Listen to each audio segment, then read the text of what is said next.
Elsa, Nopri. Boleh. Silakan diusin dulu kameranya.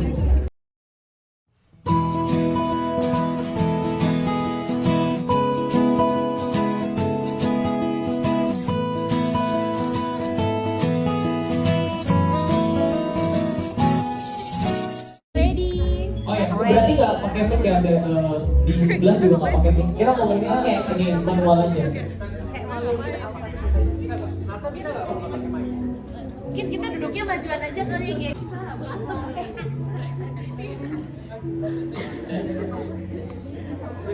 Bisa dipisah, tapi kenapa gue di sini? Tes. Kenalan dulu kali ya, aku Natasha, aku dipanggilnya Nova. Aku sorry banget sebelumnya kalau hari ini aku bawa lessonnya selalu pakai masker ya, karena aku habis operasi. Dulu aku di UPH tadi udah disebutin, dan aku ambil kedokteran. Kayak gimana kita menjaga hati kita, gimana kita sebagai sister menjaga pikiran kita. Tapi sebenarnya sebagai disciple tuh kita perlu nggak sih menjaga penampilan kita secara fisik tuh, harus nggak sih? Jadi kita mau belajar about beauty not just from the inside but also from the outside. Pertama kita harus lihat bahwa Tuhan itu menciptakan kita itu sebagai whole person, not just a soul. Jadi Tuhan nggak hanya menciptakan kita itu dengan satu jiwa, atau hanya dengan hati doang, atau hanya dengan pikiran doang, tapi Tuhan itu menciptakan kita itu multifaceted. Jadi kita memiliki banyak sekali aspek. Kita memiliki our heart, our soul, our mind, dan terutama juga kita memiliki tubuh kita. Ya.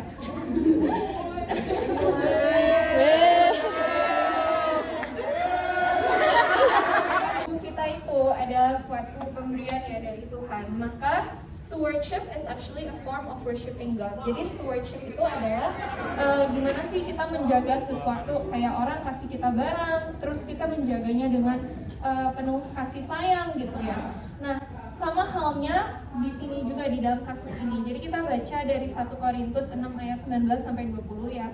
Do you not know that your bodies are temples of the Holy Spirit who is in you, whom you have received from God? You are not your own, you were bought at a price. Therefore honor God with your bodies.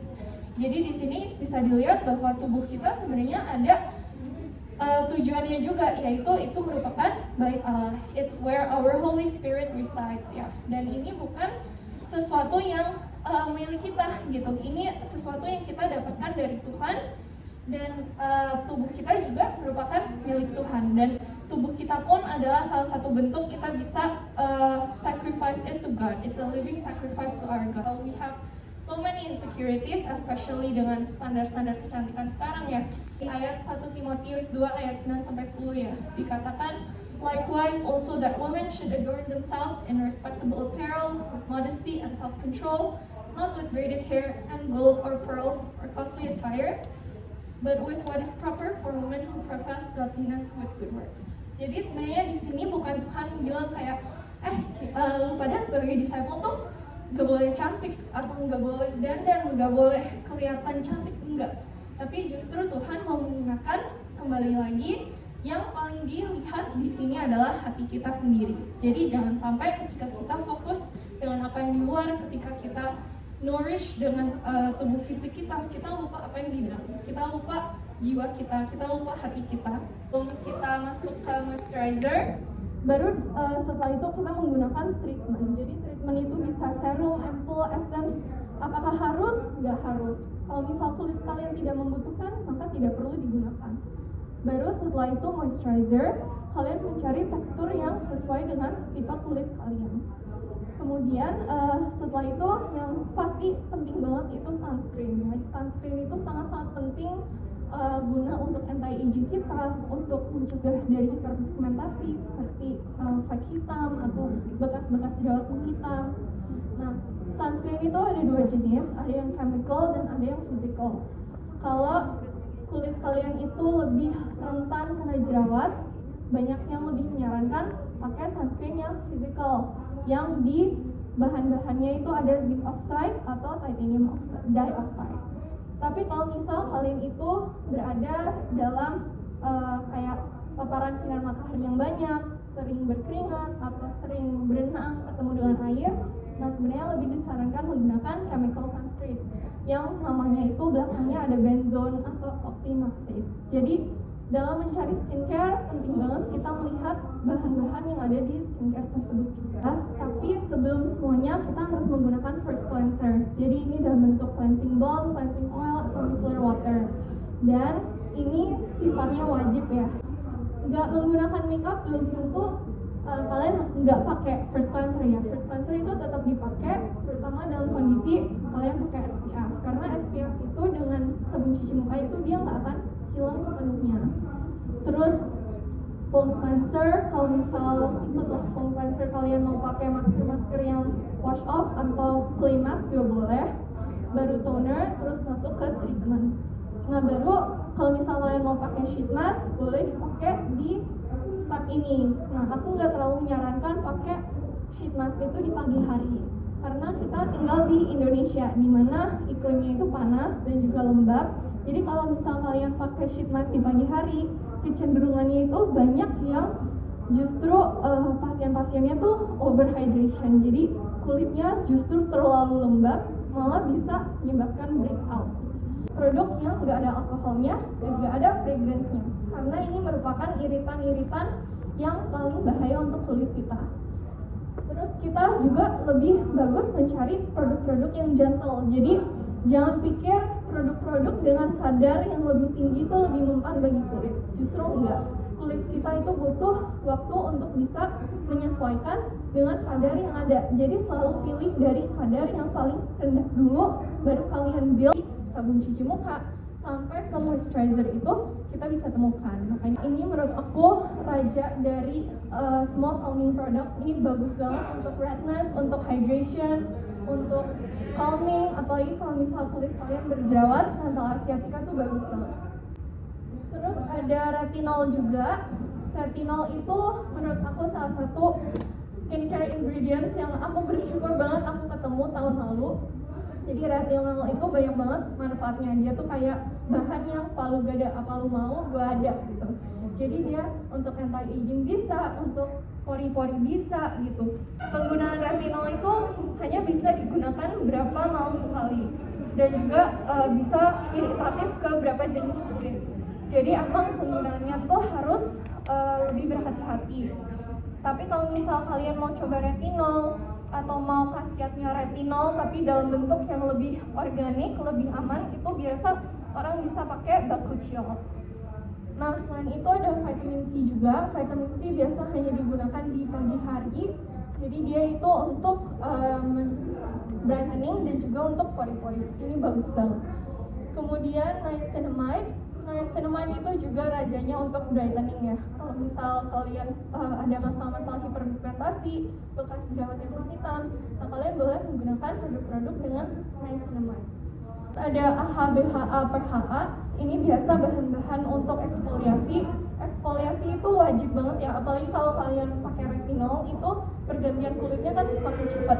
Jadi dengan kalian eksfoliasi itu tuh akan mengambil semua sel-sel kulit mati yang ada di permukaan kulit. Dan ini harus dilakukan.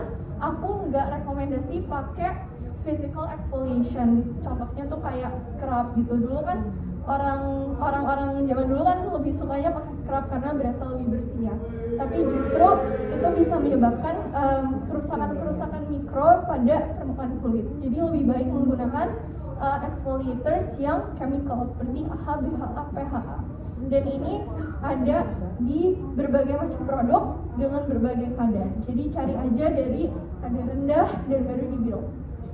Terus ada juga salicylic acid, ini untuk acne. Ini menurut aku salah satu bahan yang paling bagus ya untuk acne, karena salicylic acid ini dia itu nggak mengeringkan. Jadi kalau dulu tuh konsepnya apapun masalah jerawat, solve-nya itu dengan kita keringkan ya. Jadi dikasih bahan-bahan seperti benzoyl peroxide atau seperti belerang gitu, yang penting kering gitu. Tapi justru itu bisa menyebabkan kerusakan pada skin barrier kita. Makanya salicylic acid ini salah satu bahan yang menurut aku bagus banget karena dia nggak merusak skin barrier. Salah satu bahan yang sangat disukai skin barrier kita itu adalah ceramide. Jadi ceramide itu biasa biasa kita bisa temukan di moisturizer. Ini bagus banget untuk kalian yang merasa skin barrier-nya itu rusak. Kalian itu harus mempertimbangkan visual weight dari muka kalian. Nah, visual weight itu bicara soal proporsi dari muka kalian, fitur-fitur di muka kalian. Kalau orang-orang dengan visual weight yang tinggi atau high visual weight, biasa itu dia akan memiliki fitur-fitur wajah yang lebih kuat atau lebih dominan. Contohnya itu kayak Lisa Blackpink. Kalau misal mau dipakein makeup yang bold. Sedangkan orang-orang dengan low visual weight, contohnya itu kayak Rose Blackpink gitu, Jisoo Blackpink, itu justru fitur-fitur mukanya itu lebih soft.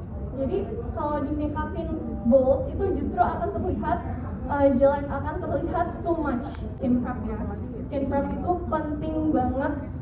Menurut aku jauh lebih penting daripada kita pakai foundation yang 600.000, 800.000. Skin prep itu justru akan membuat kulit kita terlihat lebih bagus, membuat makeupnya lebih nempel. Apa ya? Kulit kita tuh jadi nggak bisa menyerap produk atau makeup nantinya, makanya makeupnya bisa gampang kegeser. Dan do not overhydrate juga, malah jadinya kulit kita nanti akan sangat berminyak. Dan untuk kulit-kulit yang cenderung berminyak, boleh pilih-pilih produk yang juga bisa membantu oil control. Nah, skin prep itu sebenarnya kalau udah bagus banget, kalian nggak butuh primer. Tapi kalau misal kalian tetap mau pakai primer, ya itu nggak masalah. Undertone kulit kita itu seperti apa? Jadi undertone kulit itu bisa dilihat dari nadi kita ya, dari nadi vena yang kita bisa lihat di kulit. Apakah dia warnanya itu biru atau hijau? Jadi kalau misal warnanya itu cenderung ke biru, itu artinya dia tuh lebih cool tone, lebih ke pink. Sedangkan kalau misal warm tone atau hijau itu dia tuh lebih ke kuning. Kalau misal kalian pink tapi kalian pakainya yang kuning, itu justru bisa kelihatan kusam. Nah, kalau foundation, cushion, BB cream, CC cream itu bebas ya. CC cream itu biasa coveragenya itu lebih rendah, tapi dia itu lebih banyak khasiat bagi kulit gitu. Jadi lebih cocok untuk daily wear. Gunakan produk yang ada SPF-nya, karena nanti kalau misal kalian foto itu kalian bisa kayak setan gitu, kayak putih. Nah, baru setelah itu gunakan concealer. Nah, concealer gunakan secukupnya aja, nggak usah yang kayak lebay gunakan di mana-mana. Justru itu akan membuat makeup itu terlihat sangat cakey. Nah, jadi gunakan shade yang 1-2 shades lighter. Jangan yang lebih light lagi, karena itu akan membuat kulitnya nggak terlihat ke blend dan nggak natural gitu. Gunakan cream products. Jadi sering banget ada pertanyaan kayak, sebenarnya pakai produk kayak blush yang cream atau yang powder sih lebih bagusnya? Nah, itu semua tergantung tipe kulit kalian. Kalau tipe kulit kalian cenderung berminyak, kalian boleh gunakan cream products. Tapi justru kalau kulit kalian kering, terus kalian gunakan cream products, nanti yang ada tuh makeup kalian tuh akan lebih gampang cakey atau flaking. Jadi nanti setelah berapa jam dia akan ngelupas sendiri dan kelihatannya nggak flattering, nggak bagus gitu. Nah, jadi kalau misal kalian punya kulit kering tapi mau pakai ini biasa hanya digunakan dalam special occasion aja. Bedak tabur, bedak yang kompak, bedak yang bake gitu. Nah, sebenarnya yang paling bagus buat nge-set makeup itu bedak tabur. Jadi loose setting powder itu dia lebih untuk nge-set. Powder atau bedak yang lebih compact atau dia itu bake gitu lebih bagus untuk highlighting. Powder itu jangan gunakan terlalu banyak, gunakan seperlunya aja, dan kalau bisa jangan yang ada SPF. Kalau misal mau foto-fotonya pakai flash atau di malam hari, kalian mau pakai blush atau bronzer atau highlight, nah di sini gunakan itu. Nah, ini suitable-nya untuk dry skin. Nah, pemilihan warna blush, bronzer, highlight itu semua juga tergantung pada undertone kalian. Kalau misal undertone kalian ke cool, kalian tuh pakainya lebih ke shade-shade yang pink atau purple. Kalau yang netral itu boleh di tengah-tengah, dan kalau di warm itu lebih cocoknya ke peach atau orange. Jadi pilih warnanya jangan kayak gue suka ini, gue beli yang ini aja, tapi yang cocok dengan tone kulit kalian juga. Baru bisa menggunakan highlighter untuk menutupi high point of cheekbone sama di temples. Paling challenging-nya, biasa aku suka mulai dengan alis terlebih dahulu. Jadi untuk alis itu kalian bisa menggunakan titik-titik garis sesuai dengan gambar ini. Jadi alis itu sebenarnya salah satu fitur utama, karena kan muka kita cenderung banyak kali itu nggak simetris ya. Muka kita tuh kadang-kadang miring-miring, mencong-mencong, aku pun sama. Nah, alis itu salah satu yang paling berperan. Dari sana kalian pakai setting spray dan udah, jadi makeupnya udah selesai.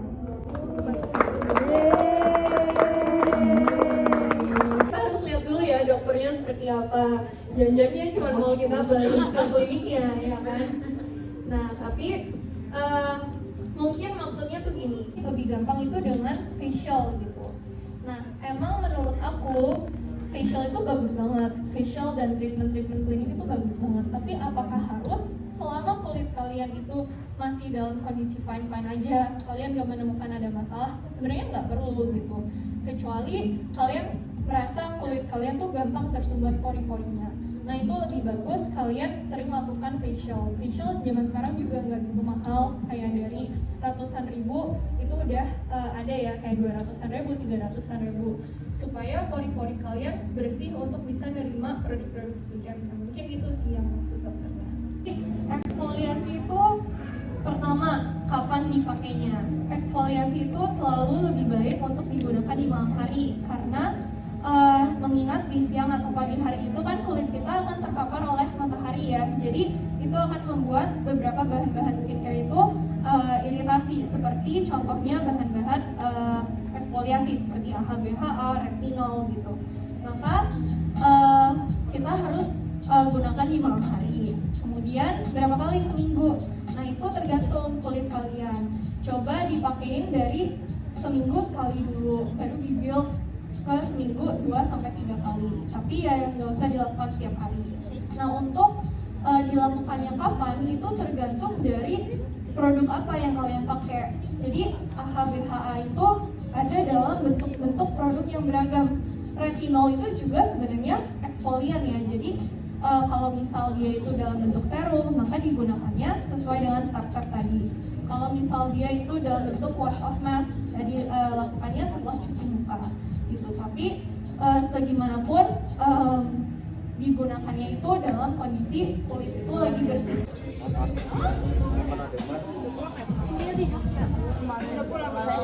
Bagus banget ya. Buat aku yang akne sangat membantu banget. Gimana guys tadi acaranya? Wow, kita belajar banyak ya, Fri. Mau apa aja buat? Mau aja nih. Udah harus mau sesuatu.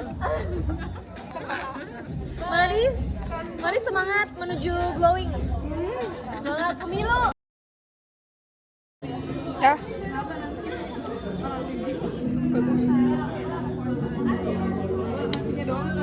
Ini ayam bakar.